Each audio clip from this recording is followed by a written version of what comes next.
நம்மை விட்டு பிரிந்த கன்னடத்து பைங்கிளி அபிநய சரஸ்வதியின் வாழ்க்கையில் நடந்தது என்ன? தமிழ் சினிமாவுக்குள் அவர் எப்படி நுழைந்தார்? எம்ஜிஆருடன் எப்படி பழகினார்? எம்ஜிஆருக்கும் சரோஜா தேவிக்கும் இருந்த நட்பு என்ன? இடையில் வந்த ஜெயலலிதாவால் சரோஜா தேவி துரத்தி அடிக்கப்பட்டது எப்படி? ஒருவேளை எம்ஜிஆருடன் தொடர்ந்து சரோஜா தேவி நடித்துக் கொண்டிருந்தால் ஜெயலலிதா இடத்தில் சரோஜா தேவி அமர்ந்திருப்பார், தமிழ்நாட்டின் முதலமைச்சராக ஆகியிருப்பாரா? இந்த விஷயங்களுக்கு பின்னால் இருக்கும் ரகசியங்கள் என்ன, மர்மங்கள் என்ன? வாருங்கள் பார்க்கலாம்.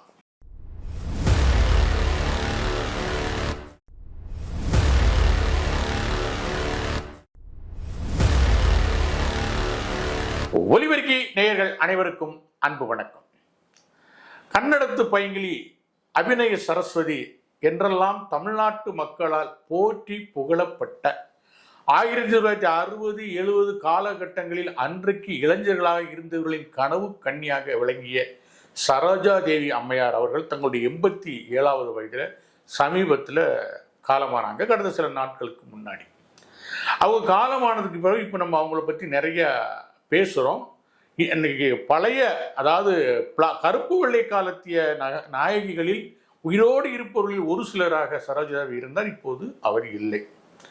ஒரு கொஞ்சம் பிளாஷ்பேக் பண்ணி நம்ம பின்னாடி பார்த்தோம்னா, கொஞ்சம் சரோஜா தேவி அம்மையார் எம்ஜிஆரை கொஞ்சம் அனுசரித்து போயிருந்தால், எம்ஜிஆரோடு தொடர்ந்து தொடர்பில் இருந்திருந்தால் அவர் தமிழக முதல்வராக ஆவதற்கான எல்லா வாய்ப்புகளும் தகுதிகளும் அவருக்கு இருந்தது. அது எப்படி அப்படிங்கிறது தான் நம்ம இந்த நிகழ்ச்சியை நம்ம பார்க்க போகிறோம். சரோஜா தேவிக்கு சொந்த ஊர் கர்நாடக மாநிலம் மைசூர் பக்கத்தில் ஒரு சின்ன கிராமம். 1938ஆம் ஆண்டு அவங்க பிறக்கிறாங்க. அவங்க அப்பா அந்த ஏரியாவில் ஒரு போலீஸ் அதிகாரி. அவர் சரோஜா தேவி கூட பிறந்தவங்க ஒரு 3 அக்காக்கள். இவர் தான் கடைசி பொண்ணு. பேர் ராதாதேவி. சினிமாவுக்காக தான் அவர் சரோஜா தேவின்னு தன்னுடைய பேரை மாற்றிக்கிட்டாரு. இந்த ராதாதேவி கடைசி பொண்ணு. மற்ற சகோதரிகள்லாம் படிப்புலையும் வேறு விஷயங்கள்லையும் கவனம் செலுத்தும் போது ராதாதேவி, அதாவது சரோஜா தேவிக்கு மட்டும்தான் நடனத்திலையும் நடிப்பிலையும் ஆர்வம் இருந்தது. இதை புரிஞ்சுக்கிட்ட அவங்க அம்மா, அதாவது சரோஜா தேவியோட அம்மா மகளை சினிமாவில் நடிக்க வைக்கணும் அப்படின்னு ஆசைப்பட்டாங்க. ஆனால் கண்டிப்பான ஒரு போலீஸ் அதிகாரியாக இருந்த அவங்க அப்பாவுக்கு இதில் உடன்பாடு இல்லை. இருந்தாலும் சரி, அவங்க ஆசைப்படுறாங்க, பிள்ளைங்க ஆசைப்படுறதை செய்யணும், பிள்ளைங்களை சுதந்திரமாக வளர்க்கணும்னு நினைக்கிறவர் தான் அவங்க அப்பா. அதனால சரோஜா தேவி சினிமாவில் நடிக்கிறதுக்கு அவங்க அனுமதிச்சாங்க. சினிமாவிலே நடிப்பதற்கென்றே சரோஜா தேவி சின்ன சின்ன நாட்டிய நிகழ்ச்சிகளில் பங்கேற்று வராங்க. நாட்டியத்தை முறைப்படி படிச்சும் இருக்காங்க.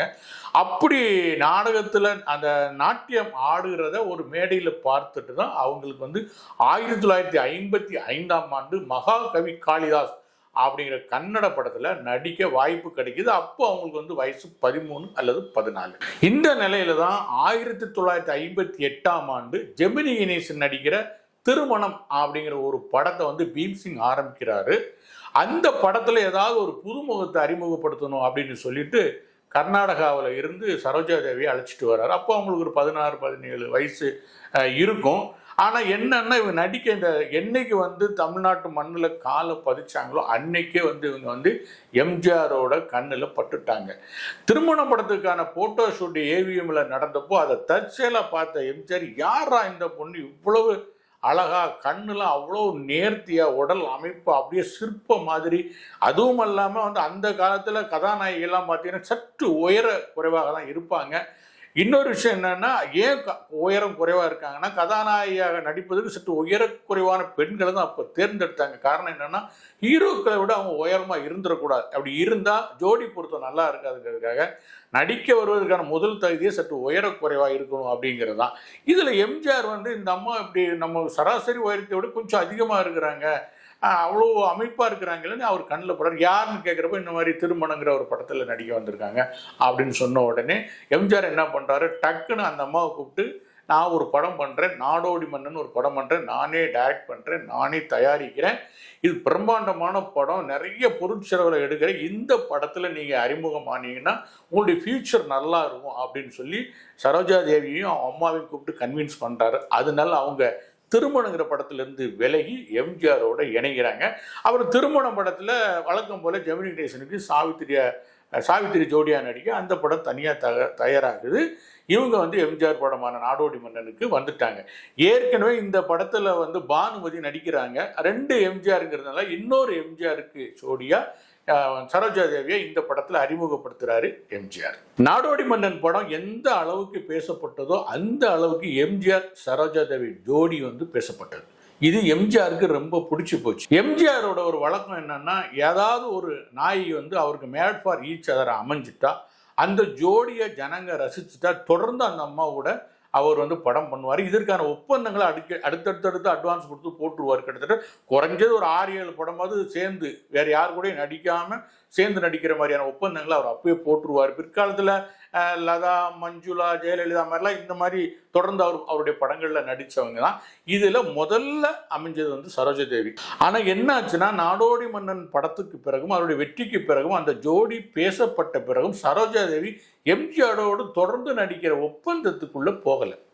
உங்கள் படங்களில் நான் நடிக்கிறேன், தொடர்ந்து நடிக்கிறேன், ஆனால் அந்த ஒப்பந்தம் எதுவுமே வேண்டாம் அப்படின்னு சொல்லிட்டு, அதனால தான் நாடோடி மன்னனுக்கு அடுத்த படமாக கல்யாண பரிசுல ஜெமினி கணேசனுக்கு ஜோடியா நடிக்கிறார். அப்படி இருந்தாலும் கூட எம்ஜிஆர் கூட கிட்டத்தட்ட 26 படங்கள்ல ஜோடியா நடிச்சாரு.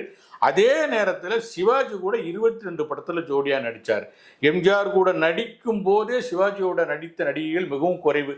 அப்படியே நடிச்சாங்கன்னா ஒன்று எம்ஜிஆர் கிட்ட கோவிச்சுக்கிட்டு போய் சிவாஜியோட நடிப்பாங்க, அப்படி இல்லைன்னா எம்ஜிஆர் அனுமதியோட போய் நடிப்பாங்க. ஆனா சரோஜா தேவி எப்பவுமே ஒரு சுயமரியாதையான பொண்ணு. அவங்க தன்னுடைய முடிவை தான் எடுக்கணும் அப்படிங்கிறது ரொம்ப உறுதியா இருப்பாங்க.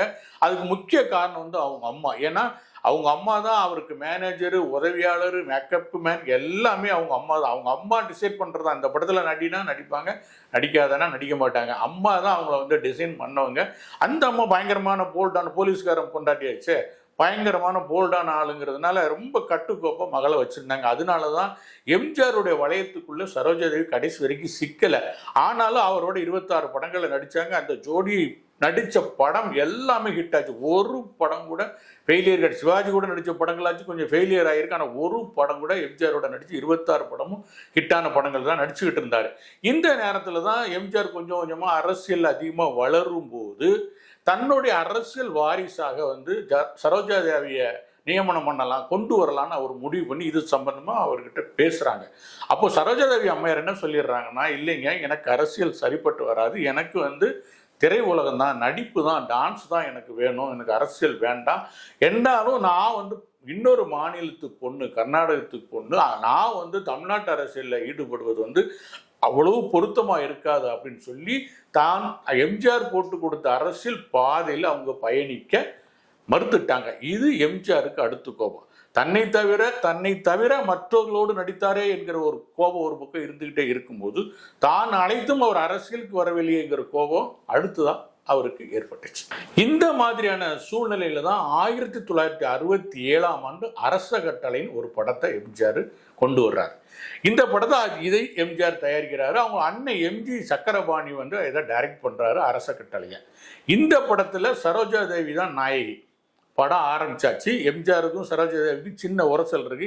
இந்த அரசியல் பிரச்சனை, வேற படங்களையும் நடிக்கிறார் அப்படிங்கிற பிரச்சனை சின்ன உரசல் இருந்தால் கூட எம்ஜிஆர் சரோஜா தேவியை விட முடியல.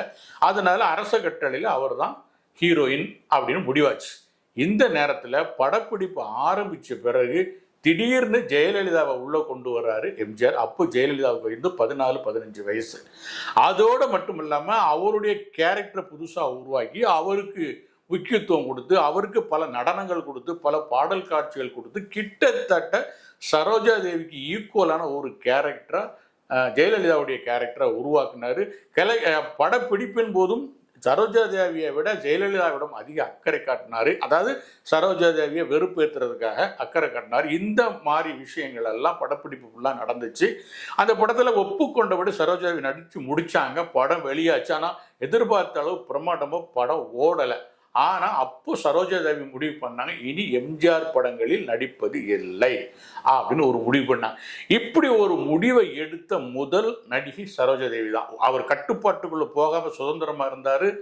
எம்ஜிஆரோட அரசியலுக்குள்ளேயும் அவர் போகலை. இனி அவரோட நடிப்பதில்லை அப்படிங்கிற முடிவின் துணிச்சலா எடுத்தது வந்து சரோஜா தேவி. இத்தனைக்கும் அவர் அதிகாரமிக்க ஒரு அரசியல் தலைவராக இருக்கிறார். அந்த நேரத்திலையும் வந்து இந்த முடிவை அவங்க துணிச்சலா எடுத்துட்டு பெங்களூருக்கு போயிடுறாங்க. போன வேகத்திலேயே அந்த வருஷத்திலேயே ஸ்ரீ ஹர்ஷா அப்படிங்கிற ஒரு என்ஜினியரை வந்து கல்யாணம் பண்ணிக்கிறாங்க. கன்னட படங்கள்ல தொடர்ந்து நடிக்கிறாங்க. தமிழ்ல நடிக்கிறத குறைச்சிட்டாங்க. நடிக்கிறாங்க ஆனா குறைச்சிட்டாங்க. கன்னட படங்கள்ல முழு மூச்சா நடிக்க ஆரம்பிக்கிறாங்க. அவங்களுக்கு 2 குழந்தை பிறகுது. அதோட வந்து அவங்க அக்கா புவனேஸ்வரின்னு ஒரு அக்கா இருந்து இறந்து போயிடுறாங்க. அந்த புவனேஸ்வரி அக்காவோட மகளையும் இவங்களே தத்தெடுத்து மொத்தம் 3 குழந்தைகளை வளர்க்குறாங்க. கிட்டத்தட்ட ஸ்ரீஹர்ஷாவோட 17 வருஷம் வாழ்ந்த பிறகு ஸ்ரீஹர்ஷா நோய்வாய்ப்பட்டு இறந்து போயிடுறாரு. அவங்க இறக்கும் போதே சரோஜாதேவி கிட்ட 8 படங்கள் அவங்க நடிச்சுட்டு இருந்தாங்க. யாரு? கணவர் இறக்கும் போது 8 படங்கள் நடிச்சுக்கிட்டு இருந்தாரு. அம்மா ஒரு காலகட்டத்தில் அம்மா வந்து அவருக்கு ரொம்ப சப்போர்ட்டா இருந்தாங்க சரோஜாதேவிக்கு நடிக்கிறதுக்கு. திருமணத்துக்கு பிறகு அவங்க அம்மாவே இனி வேண்டாம், சினிமா வேண்டாமா, நடிக்க வேண்டாம், நீ குடும்பத்தை பார்த்துக்கிட்டா போதும்னு அவங்க அம்மா சொன்ன போதும் கூட கணவர் ஸ்ரீஹர்ஷா தான் இல்லை தொடர்ந்து நடிக்கட்டும், அவள் விருப்பப்பட்டதை செய்யட்டும்னு அவர் வந்து அனுமதி கொடுத்தாரு, சப்போர்ட் பண்ணார். அதனால அவர் கணவன் மேலே ரொம்ப அவங்களுக்கு அன்பு இருந்தது. ஆனாலும் 17 வருஷம் வாழ்க்கை தான் நீடிச்சுது. அவங்க இறந்து போனார். இறந்து போனோடனே எம்ஜிஆர் ஜெமினி கணேசன் பறந்து போனாங்க. பெங்களூருக்கு போய் அஞ்சலி சேர்த்து பிடிச்சி அழுதுலாம் வந்தாங்க. அப்பவும் எம்ஜிஆர் நீங்கள் வாமா, தமிழ்நாட்டுக்கு வாமா, திரும்ப தமிழ்நாட்டில் நடிங்கம்மா, அரசியலுக்கு வராத பற்றி அப்புறம் யோசிங்க, திரும்பவும் தமிழ்நாட்டுக்கு வாங்க, தமிழ் படங்கள் அதிகமாக நடிங்கன்னு சொன்னப்போ அவங்க வர மறுத்துட்டாங்க. இந்த நிலையில தான் கிட்டத்தட்ட அவ கணவர் இறந்து பல வருடங்களுக்கு பிறகும் அவங்க வந்து தன்னுடைய பணிகளை வந்து சமூக சேவைகளில் ஈடுபடுத்திக்கிட்டாங்க.